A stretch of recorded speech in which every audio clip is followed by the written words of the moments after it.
Getting a bad review sucks. Really, getting a bad review in any context is never fun, but getting a bad review on your podcast feels especially personal because not only have you spent your time and energy and money to put this thing out there for other people to listen to for free, this is a small part of yourself that you put on display for other people to consume and to hopefully enjoy and find value in, right? So when you see that 3 or 2 or 1-star review come in, it can feel really painful and discouraging. Today, we're going to talk about bad reviews, how to deal with them, how to learn from them, and why getting a bad review is not the end of your podcasting career. In fact, it's just the beginning. Hello and welcome to Podcast for Profit. My name is Morgan Franklin. I'm a podcast producer, strategist, and educator. This podcast will help you create and grow a podcast that cuts through the noise of social media and speaks directly to your target audience. If you're ready to create a podcast that will align you with the experts in your industry, position yourself as a trusted leader, and create another source of revenue for your business, you're in the right place.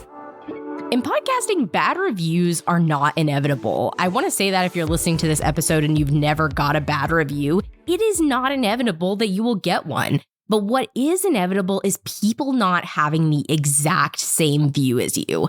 What is inevitable is eventually someone in your audience having a different opinion than you. The podcast industry is growing every day, and it's incredible for podcasters like us, but it brings a whole new group of people who are experiencing podcasts for the first time, and they have a lot of opinions, just like us. But unlike us, they don't always have a platform to share those thoughts and opinions, especially when it comes to our show specifically. Let's start by talking about the different types of bad reviews and how to deal with them.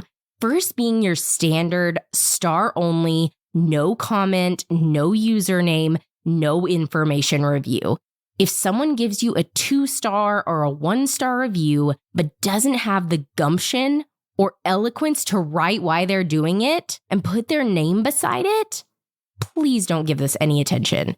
Clarity is kindness. If someone can't take 2 minutes out of their day to tell you why they found your podcast so atrocious that it deserves a 1-star review, don't waste your precious time or energy giving it another thought. I know it's easier said than done. I know it's hard because you're never going to know why this person gave you that review. You're never going to know who gave you the review. I know that's hard too. But currently, there is nowhere on Apple Podcasts or Spotify or any other podcast hosting platform that I'm aware of where you can see who gave rating-only reviews. The peace of mind I can give you is that petty, anonymous behavior, like giving bad reviews for no reason and being rude online, will never come from someone that has something better to do. Successful, confident, established people are not out on the internet finding snarky things to say or people to give 1-star reviews to. Most of what we do is a reflection of how we feel about ourselves. So when you see that bad review and your chest gets tight and you start to feel those feelings of inadequacy coming back, I want you to remember that person was only trying to make you feel as bad as they feel. But what if it's not anonymous? What if it's someone that's coming out with their full username to tell you what a piece of crap your podcast is? Again, rude, stupid people are bold on the internet. But again, the only promise I can make you as a podcaster is you will find people who don't agree with you. You will also find people who do agree with you. But the people who don't agree with you are not your people. Plain and simple. Before we completely start to spiral over this review, let's take it apart. Let's see if there's anything we can gain out of this listener sharing their thoughts with you. The first thing to look for is, does it start with something like, I've been a listener of the podcast for years, or I've been a fan for a long time. This should have you stopping in your tracks. This should have your attention 100% because this person is who you're making your podcast for. Their opinion is valid. This opinion is warranted, and you should be sitting down and shutting up to hear what they have to say. This is a fan that wants to reach you, and they're taking the time out of their day to let you know how you can improve, or at least how they think that you can improve. So many times I'll see an influx of these when someone starts monetizing their podcast or using their podcast to sell a product or service. The person will leave a 1-star review and say, it feels like an ad, or there's too many ads, or I skipped through 10 minutes of ads. And again, from the listener perspective, this is valid. From the podcaster perspective, I know you need to make money to keep this podcast going, and those ads probably aren't even covering those costs. But if your listeners feel that way, you have to make adjustments. You at least have to try to make adjustments. Without listeners, there isn't a show. So try to take the feedback you get, especially from fans, with discernment. And if there's any changes you can make them. But what if it's not a fan? Because usually a fan will try to let you down moderately easy, but the person that's just listened to one episode and got really cheesed off is going to give you the what for. Again, review the context. Is this about the audio or production or any part of the podcast that actually needs to be adjusted? Are you getting even more offended by this review because you know it's kind of true? If yes, use this. I know it hurts to hear our podcast isn't perfect, but use it as an opportunity to learn and grow and improve. So in 6 months, when someone new is coming to listen to your podcast for the first time, they don't leave you another 1-star review saying the exact same thing. But what if there is no useful information to glean from the review? What if it is purely based on opinion and they're just mad about something you said or something you think, and they feel so passionately about it that they gave you a 1-star review? In my opinion, this is the best case scenario for a 1-star review. And just hear me out on this, because if you ever have a future listener that's trying to figure out if your podcast is right for them or not, and they see this person complaining about your point of view, and they will instantly know, like, oh yeah, I totally agree with this, or I need to get out of here. If you get a 1-star review with someone that's complaining about something you said or a commonly held belief of your show, take this as a sign that you're reaching people.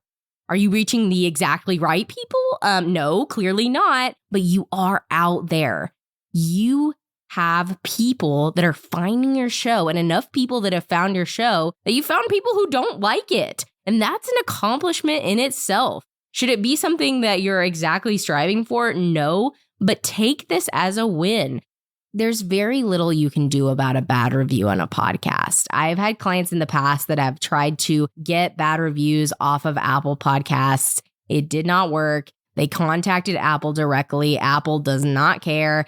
This person hired an agency out to try to get the review taken care of. Apple, again, does not care. They are not going to do anything about their review. Don't waste your time and don't waste your money trying to get reviews taken off, because it is very, very unlikely it will happen. So if you can't remove it, what can you do? How can you be proactive in this situation? If you're anything like me, I can't just sit still when something bad happens. That's the absolute worst feeling. So what can you do? First, ask people for reviews. Ask people for reviews that have specific information, especially on Apple Podcasts or anywhere where you can write in a review. If your podcast is about, let's say, time management, for example, ask people to give you a review with one way your podcast has helped them regain their time throughout the day. If you just got a bad review, you want to make sure that you have at least a few good reviews in front of it with constructive testimonials that back up all the claims you've made about what your podcast actually provides to its listeners. Ask your friends, ask your family, send out a message to people who care about you and say, hey, can I ask you for a quick favor? I know this can be embarrassing. I know it's embarrassing because I do it. I'm right there with you. But what's even more embarrassing is when you have a bad review and you don't have good reviews to counteract it. Do a podcast review swap with another podcaster. If you have any podcasting friends that you haven't already reviewed their podcast, send them a message. Say, hey, I'd love to review your podcast if you'll review mine.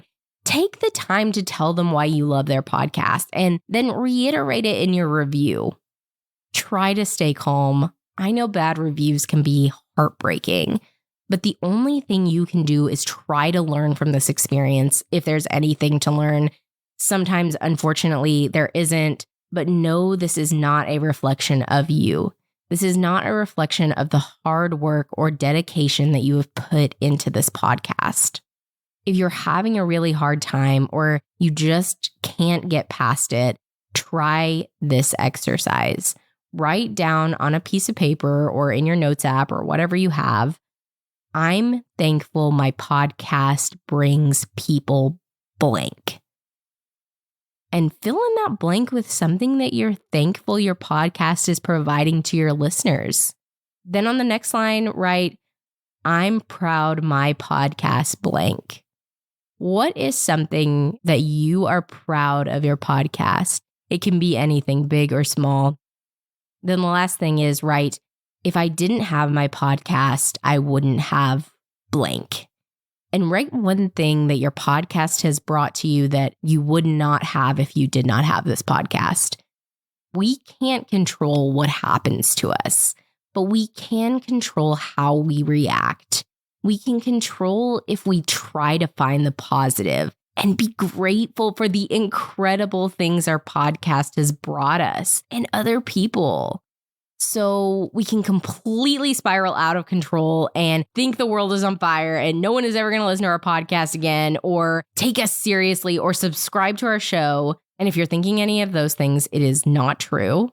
Absolutely not true. Every day will get easier.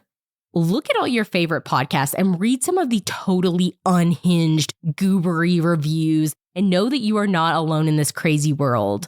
Almost no one has a perfect review on anything ever. And does that stop them from making content or whatever it is they're doing? No way. That's part of it. My last piece of advice to you, or rather sentiment to leave you with, is some people will never be satisfied. And that is not your problem.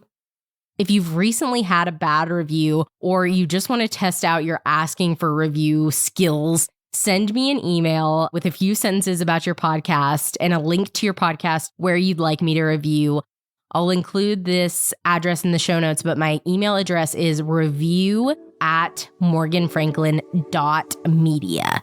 So instead of .com, it's .media. Review@morganfranklin.media.